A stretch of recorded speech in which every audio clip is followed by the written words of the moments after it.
Amós, capítulo 4, verso de número 12.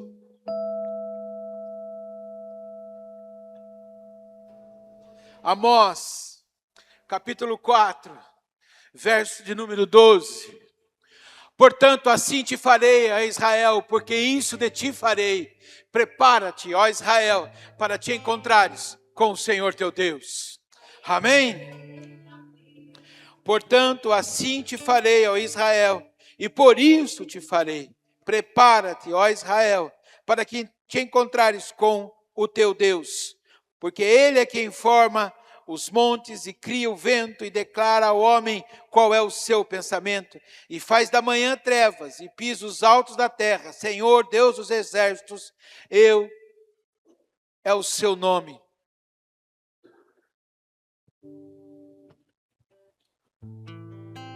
Louvado seja o teu nome.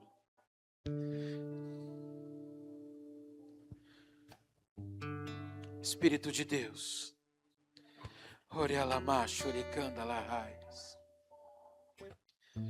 A partir do versículo 4, você pode se assentar. Que o teu Espírito esteja ministrando, falando aos nossos corações. Amós capítulo 4, a partir do versículo 4, diz assim: Vinde a Betel e transgredi, a Gilgal e multiplicai as transgressões. E cada manhã trazei os vossos sacrifícios, e de 3 em 3 dias os vossos dízimos. E oferecerei sacrifício de louvores do que é levedado, e apregoai ofertas voluntárias, e publicai-as, porque disto gostais, ó filho de Israel, disse o Senhor Deus. Também vos deixei de dentes limpos em todas as vossas cidades, e com falta de pão em todos os vossos lugares. Contudo não vos convertestes a mim, disse o Senhor. Além disso, retive de vós a chuva 3 meses, ainda antes da ceifa, e fiz chover sobre uma cidade, e sobre a outra não. Um campo teve chuva, mas o outro que ficou sem chuva se secou. Andaram 2 ou 3 cidades, indo a outra cidade para beberem água, mas não se saciaram. Contudo não vos convertestes a mim, disse o Senhor. Feri-vos com o crestamento e a ferrugem, a multidão das vossas hortas e das vossas vinhas e das vossas figueiras e das vossas oliveiras devorou-a o gafanhoto. Contudo não vos convertestes a mim, disse o Senhor. Enviei a peste contra vós, outros à maneira do Egito, os vossos jovens, matei-os à espada, e os vossos cavalos deixei-os levar presos, e o mau cheiro dos vossos arraiais fiz subir aos vossos narizes. Contudo não vos convertestes a mim, disse o Senhor. Subverti alguns dentre vós, como Deus subverteu a Sodoma e a Gomorra, e vós fostes como um tição arrebatado da fogueira. Contudo não vos convertestes a mim, disse o Senhor. Portanto assim te farei, ó Israel, e porque isso te farei, prepara-te, ó Israel, para te encontrares com teu Deus. Porque Ele é quem forma os montes e cria o vento, e declara ao homem qual é o seu pensamento, e faz da manhã trevas, e pisa os altos da terra. Senhor Deus dos exércitos é o seu nome. Irmãos, aqui o texto de Amós, Deus está me colocando isso no coração agora, para compartilhar com você.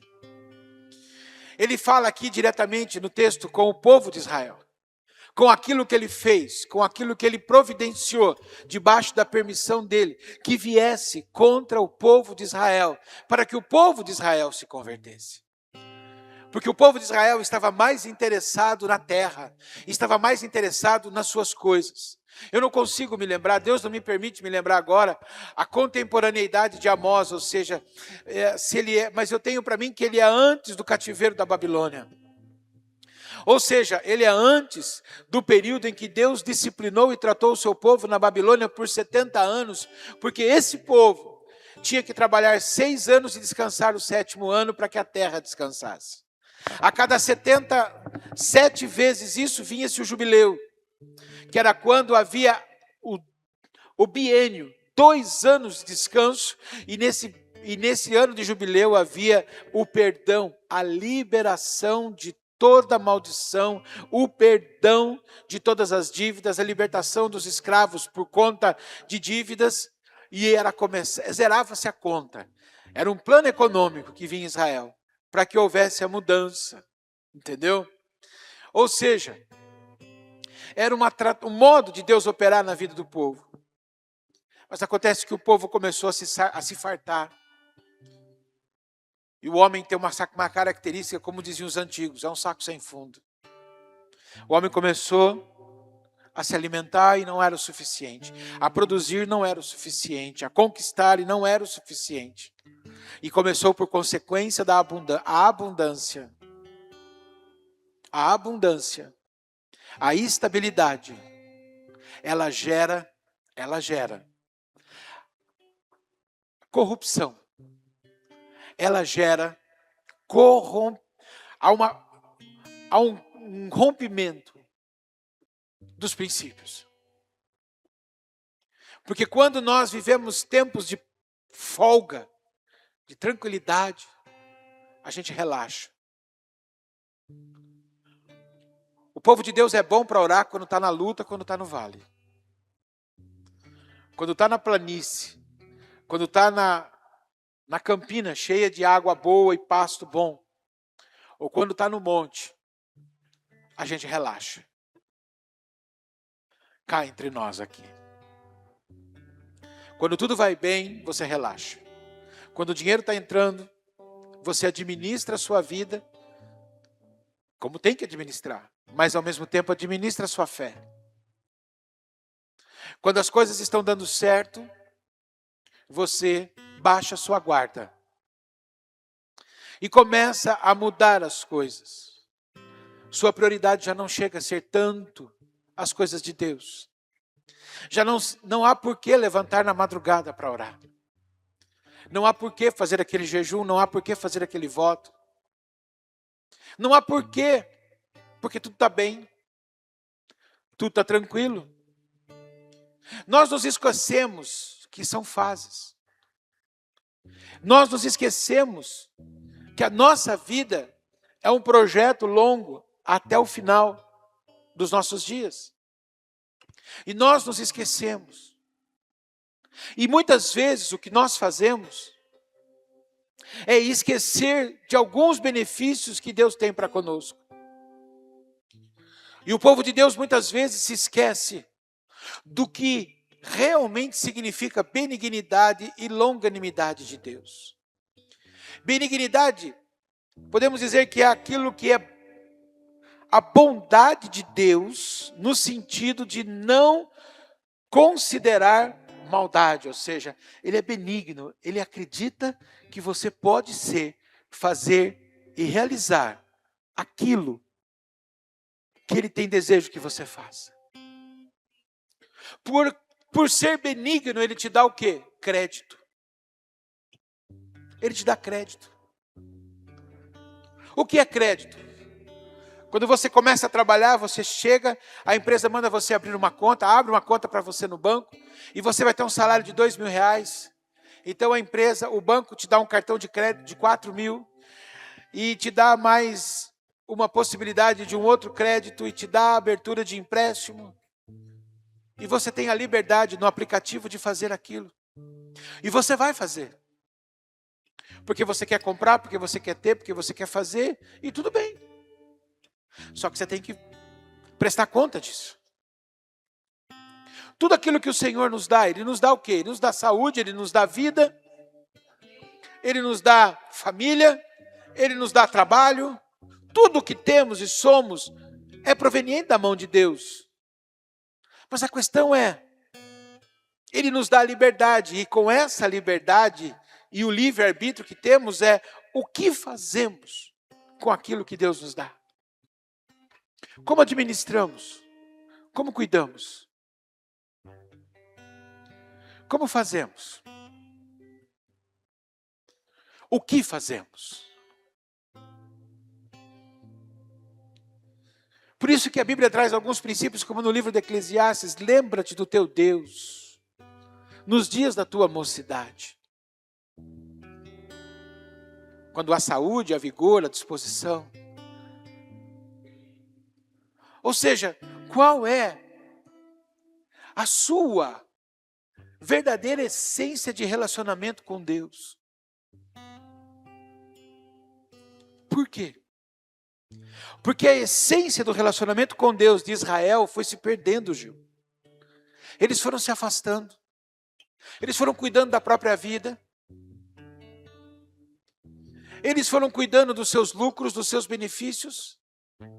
Eles foram cuidando do está tudo bem, estamos bem, nossos vizinhos são bons, não há guerra, não há problemas, vamos vivendo. E com isso, a guarda foi baixando.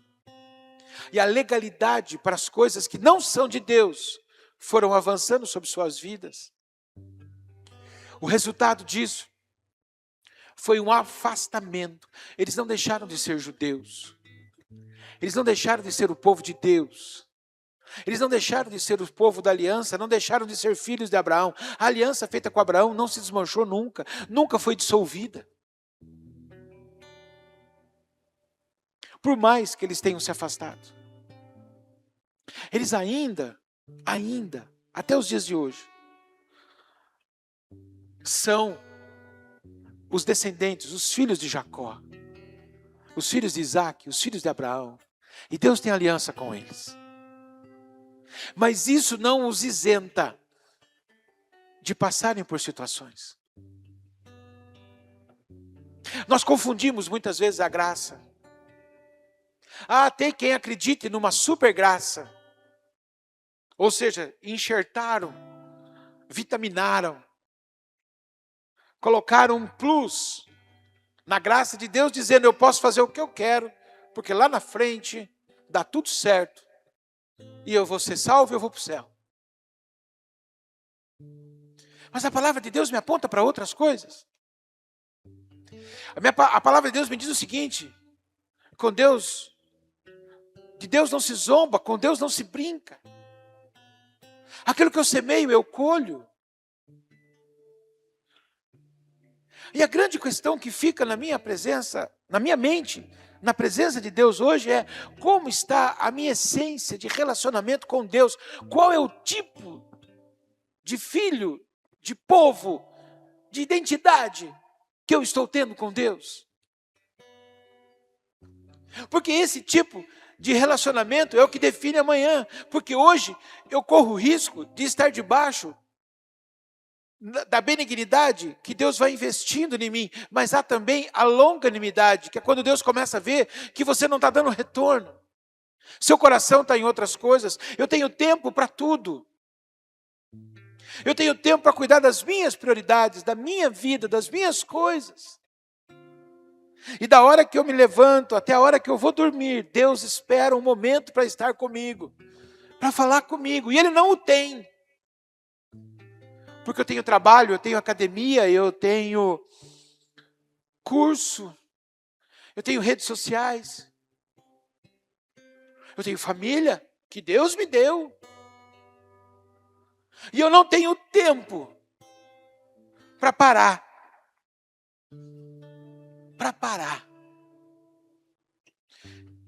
Para me assentar, para ler um texto, um capítulo da palavra de Deus. Irmãos, eu não venho com utopia que você tem que ficar 2 horas na presença de Deus. Mas a questão é o quanto eu tenho dado. E detalhe, não é apenas parar, fazer aquela oraçãozinha quadradinha, certinha, começando com uma palavra de adoração, uma palavra de gratidão, uma palavra de petição, um clamor, uma gratidão, um louvor e encerrar assinando em o nome de Jesus. Porque eu posso fazer uma linda oração dessa.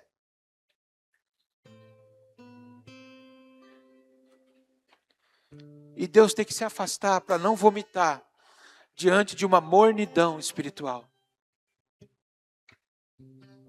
Porque Ele diz lá para Laodiceia: você não é fria nem quente, eu estou a ponto de te vomitar. Por quê? Porque qual é a motivação do meu relacionamento? O meu relacionamento é por causa dos meus interesses, da manutenção daquilo que eu tenho, de uma influência positiva sobre meus filhos, sobre meus parentes, do compromisso que eu tenho com a igreja. Mas e aqui? Como está aqui? Eu estou aqui essa noite. Por que eu estou aqui essa noite? Por quê? Porque Santa Ceia, eu tenho que ir lá para tomar Santa Ceia.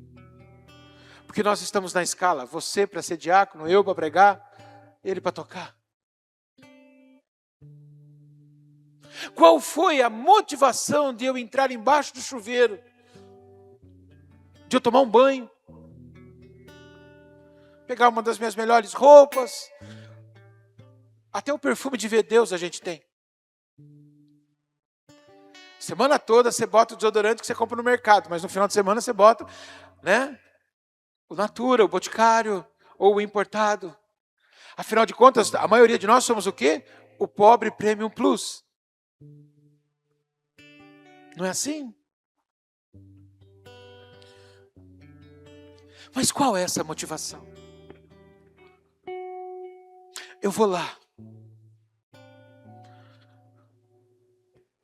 Porque a chuva passou. Eu vou lá. Será que eu vou lá? Deus está me levando para um texto agora. Eu peço um momento.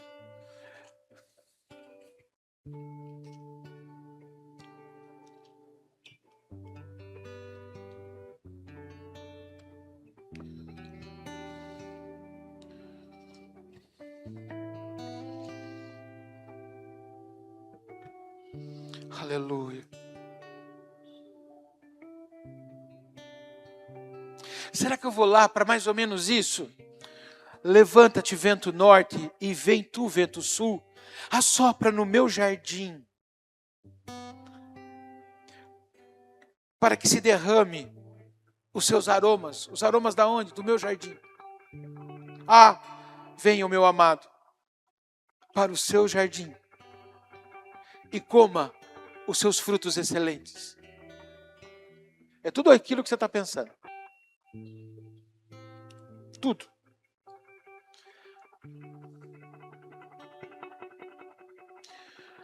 Tudo.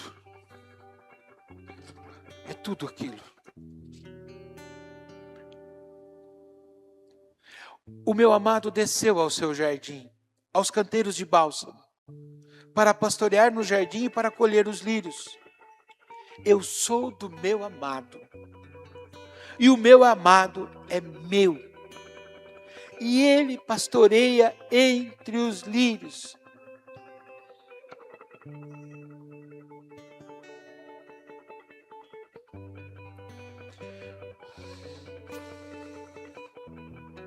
Ou seja, eu saio para um encontro amoroso.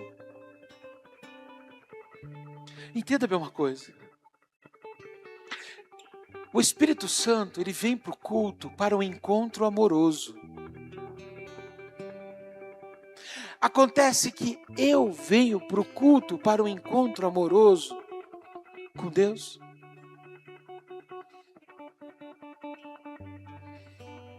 Ou você é uma noiva frígida.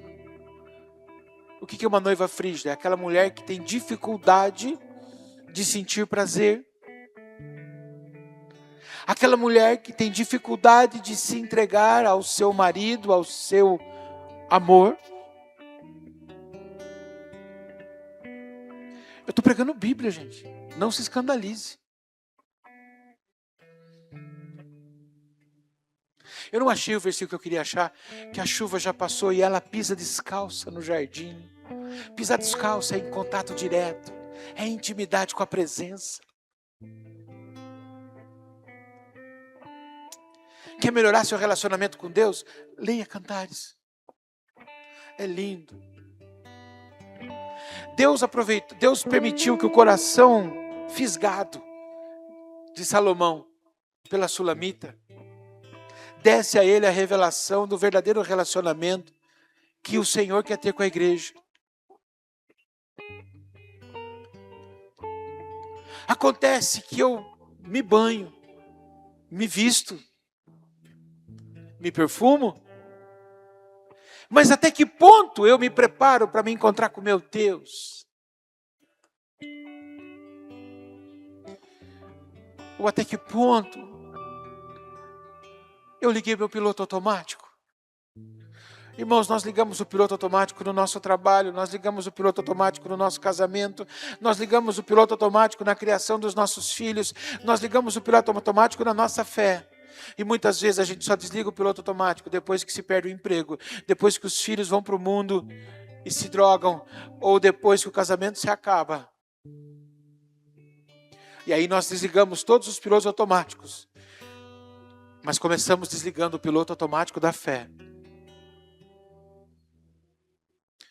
E aí nos damos conta que não somos mais a noiva, mas estamos maltrapilhas para se encontrar com o noivo.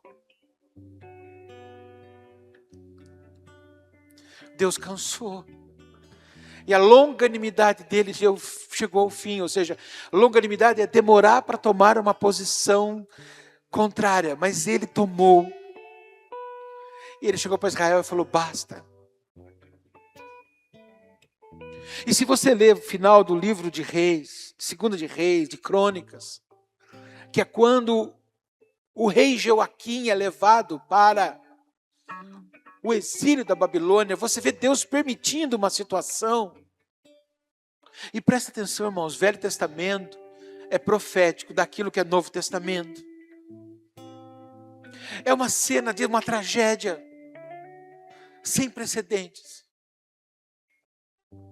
Nabucodonosor manda buscar Joaquim, porque ele deu um basta em Joaquim. Já estavam dominados. Quem lê o texto sabe o que eu estou falando. Ele pega, acorrenta Joaquim, o rei, e põe seus filhos, seus herdeiros na frente deles. E todos são executados na frente do pai. Depois de ter seus filhos mortos, seus olhos são vazados, para que a última imagem que fique na mente dele é a morte dos filhos.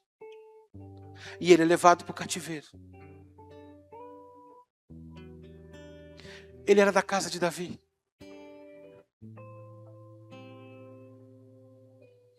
Mas foi a disciplina de Deus sobre aquele homem e sobre aquele povo naqueles dias. Hoje, necessariamente nós não precisamos viver isso e não vamos passar por isso, mas hoje, o mesmo Deus, que não precisa que ninguém aqui vá fazer curso de teologia para aprender de Apocalipse. Está no teu Instagram. Nós estamos vendo essas movimentações. Nós estamos vendo o que está se acontecendo. A gente vê, os governos estão se reunindo. A luta contra esses extremistas, doentes, endemoniados, que matam mulheres, crianças, que se intitulam pertencentes a uma religião, mas nem a religião deles prega isso. Mas para sair dessa situação, nós estamos a um passo. Essa reunião que foi feita em Miami é um passo a favor disso. A coalizão, o governo mundial, para facilitar. Para facilitar. Ou seja, tudo está se configurando. Jesus está voltando. Ele vem buscar a sua igreja. E o que eu escuto é o Espírito dizendo para mim duas frases muito importantes. Mas para eu ouvir essas frases, eu tenho que entender uma coisa, o que diz a palavra de Deus num outro texto, que diz assim: se ouvires a voz de Deus, não endureça o seu coração. Irmãos, é tempo de nós nos fortalecermos. É tempo de nós nos posicionarmos diante de um cenário que nos vai permitir, até sermos arrebatados, ver o que muitas pessoas não viram. Ao mesmo tempo, nós estamos vendo absurdos, inimagináveis pela sociedade, das pessoas fazendo. É gente tentando botar fogo na mãe. É gente matando o irmão com facão. É a multiplicação da violência. É gente fazendo o tetraplégico andar. Da multiplicação da ciência. Jesus está voltando. Mas a questão é que quando ele voltar, ele vai vir buscar uma noiva. E essa noiva tem que estar o quê? Pronta. Ela tem que estar preparada. Ela tem que estar preparada emocionalmente, espiritualmente. Ela não pode estar correndo atrás. Veja que tudo é entrelaçado. Aquilo que a gente estava falando na escola bíblica, a tal do panorama bíblico, da interpretação e conhecimento da palavra que você precisa ter.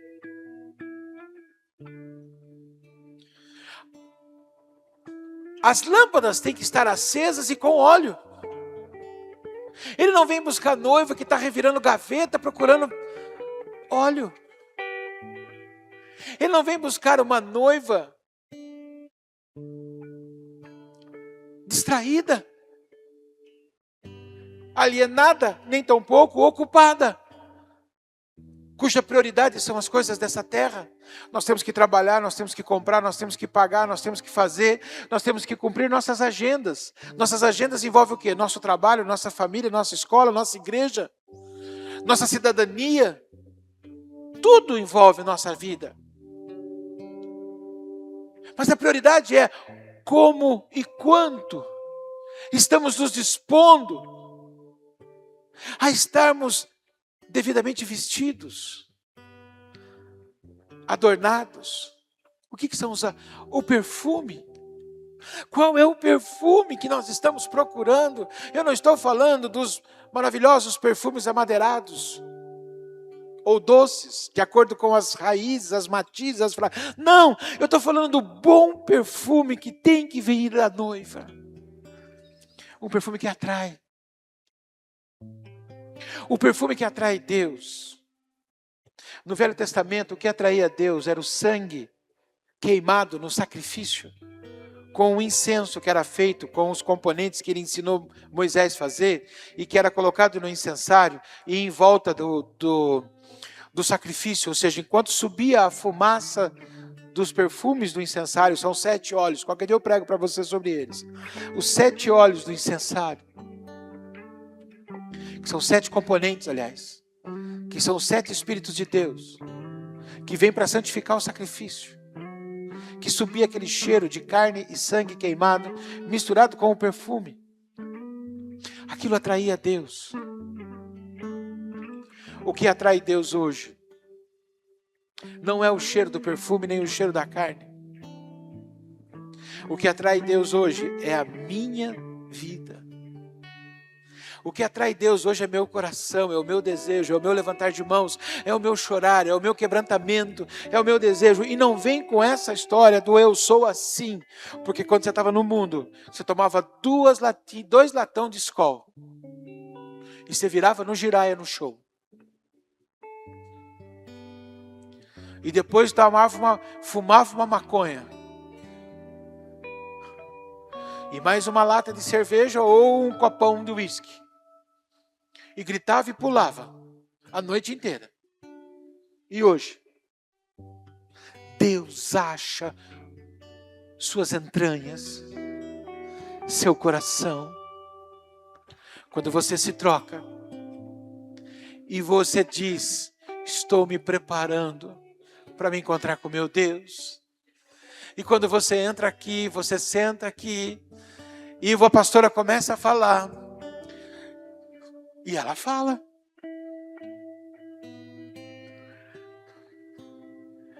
E quando a banda começa a tocar e começa a cantar,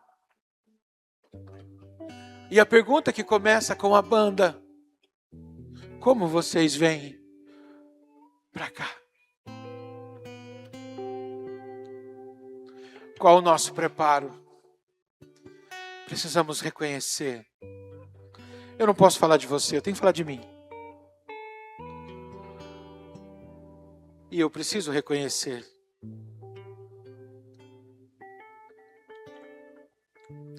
que às vezes faltam alguns adornos. Que adornos, pastor? São enfeites.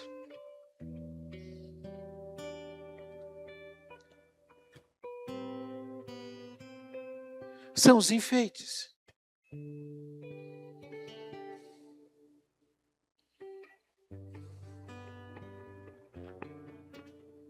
São enfeites que Deus espera que eu tenha. Que enfeites? Conhecimento da palavra. Amor por Ele. Desejo da presença dEle. Desejo de ver a manifestação dEle. Ou seja, como a gente costuma dizer, eu estou afim dEle. Eu quero Ele. Ele fica olhando. Ele entra e Ele olha. E Ele olha para nós. E Ele tem encontrado em nós esse desejo de...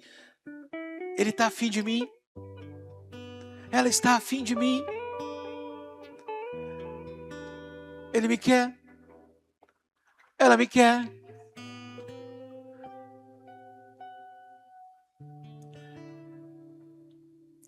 Por quê? Porque é o que Ele quer. É o que Ele almeja, é o que Ele deseja.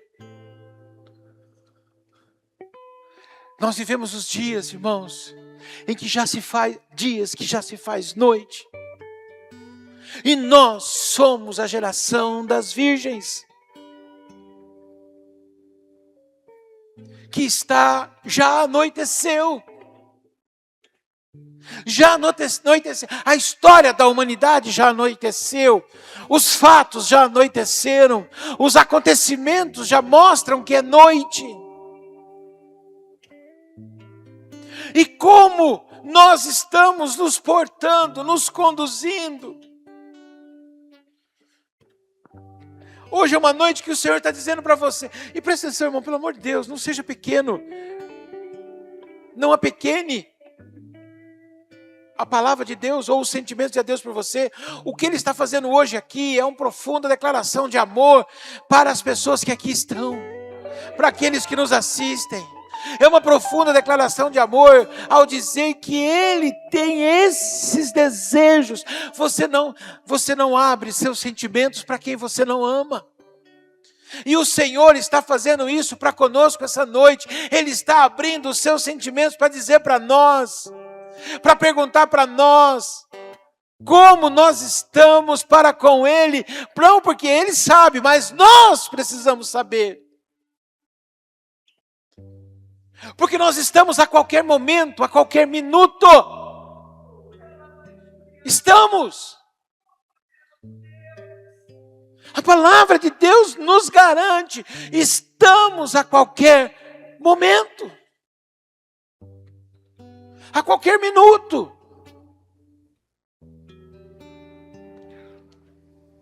E a pergunta que ele diz é: prepara-te para te encontrares com o teu Deus. Isso é muito sério, muito forte, muito importante. Por quê? Porque, irmãos, a palavra de Deus, para a gente poder encerrar, depois de tudo ocorrido, tudo acontecido,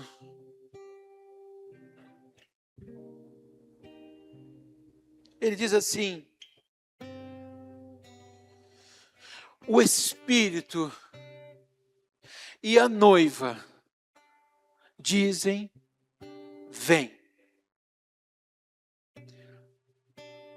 Aquele que ouve, diga: vem. E aquele que tem sede, venha, e quem quiser, receba de graça a água da vida. São os dois lados dizendo vem. O Espírito Santo e a igreja dizendo vem, vem. Porque ele diz, eu, Jesus, enviei o meu anjo para vos testificar essas coisas às igrejas. Eu sou a raiz e a geração de Davi, a brilhante estrela da manhã. E o Espírito e a noiva dizem, vem. Vem, estrela da manhã, vem, reluzente estrela de Davi. Mas ao mesmo tempo, ele também diz, quem tem sede, venha também.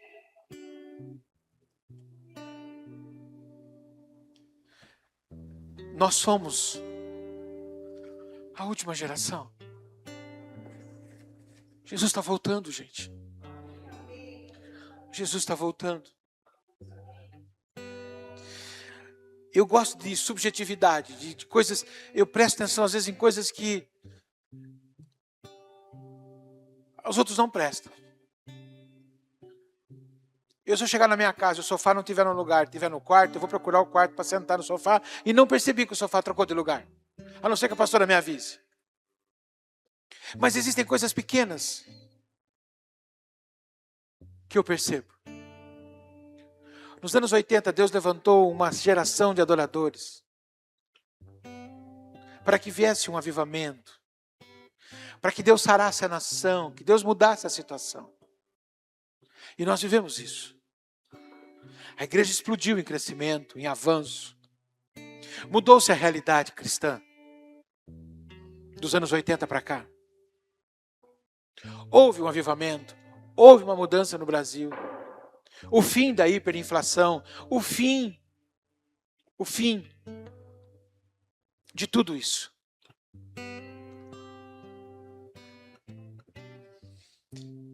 Mas aí depois houve toda a situação que a gente está hoje. A gente mudou o padrão, baixou o padrão. Todos nós. Toda a igreja brasileira. Mas hoje eu vejo levantar aqui, ali, acolá, adoradores. Porque tem aqueles que são sensíveis ao Espírito de Deus. Nem todo que canta, nem todo que toca, mas há alguns. E uma coisa que tem me alegrado, porque durante os anos 90, 2000 e 2010, eles foram acabando nos anos 90, 2000 e 2010, por 20 anos. Nós não tivemos louvor que falava de céu. Nós não tivemos músicas que falavam da vinda de Jesus, do céu. E hoje nós estamos vivendo. Está surgindo novamente uma geração de adoradores que estão nos trazendo louvores para a gente cantar aqui sobre o céu. A igreja está aquecendo o seu altar. Nós estamos aquecendo. O Espírito e a noiva dizem vem. O Espírito e a noiva têm que se alinhar. E os dois, numa mesma motivação, dizerem vem. Esse vem é tanto para o Senhor, quanto para aquele que está lá fora. Muito mais do que nossas bênçãos, muito mais do que nossas campanhas. Nós temos que ganhar almas. Nós temos que batizar pessoas. E nós temos que manter a nossa candeia cheia, nossa lâmpada cheia do óleo. Qual a sua motivação? Qual os seus objetivos? Hoje é noite de Santa Ceia, hoje é noite de você se posicionar, se reposicionar, se alinhar, se realinhar. Mas hoje é uma noite de decisão na tua vida. Não se serve a dois senhores, não se anda com o pé em duas canoas, não há como caminhar em duas direções. Não há como ter comunhão entre a luz e as trevas. O Senhor quer derramar o seu amor, o Senhor quer fazer coisas tremendas. O Senhor quer fazer milagres. Estamos às portas de uma época de milagres, de avivamentos, de salvações, de mudanças e de transformações. Nós estamos nessa época. Estamos nesse momento. Por isso agora, nós temos que entender que essa palavra é para hoje. É para hoje. Porque o mundo está vivendo o que Deus descreveu nesse texto. Eu fiz, vocês não reconheceram. Eu estou impedindo, estou tirando a mão e vocês não estão reconhecendo. Nunca houve tanto escárnio com a pessoa de Jesus. Nunca houve tanta ridicularização com a palavra de Deus. Nunca houve. Nunca houve tantas pessoas desrespeitando e desdenhando o sagrado. Desconsiderando. Nunca. E nós vivemos dias em que é aquilo que essa semana Deus ministrava no meu coração.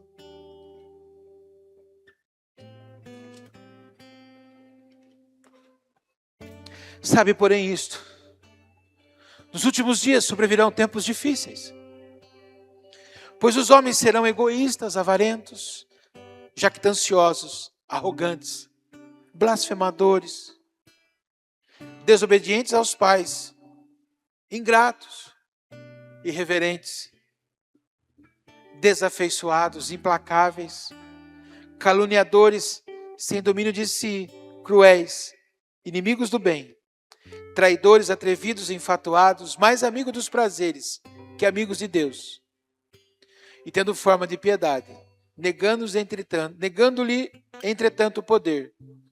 Foge também desses. É o politicamente correto. Por fora, bela viola, por dentro, pão bolorento. Nós vivemos esses dias. Mas hoje é uma noite que nós vamos trocar nossas vestes. Se preciso for, troque suas vestes. Hoje é uma noite que você pode, no mundo espiritual, dizer: Senhor, lava-me. Eu quero lavar os meus pés, eu quero trocar as minhas roupas. Eu preciso lavar as minhas roupas. Eu preciso que o Senhor me restaure. Eu preciso me adornar, me arrumar, me limpar, me enfeitar. Nessa Santa Ceia, eu não vou para casa, o crente que chegou aqui. Eu vou voltar para casa, noiva do Cordeiro, adornada, em nome de Jesus.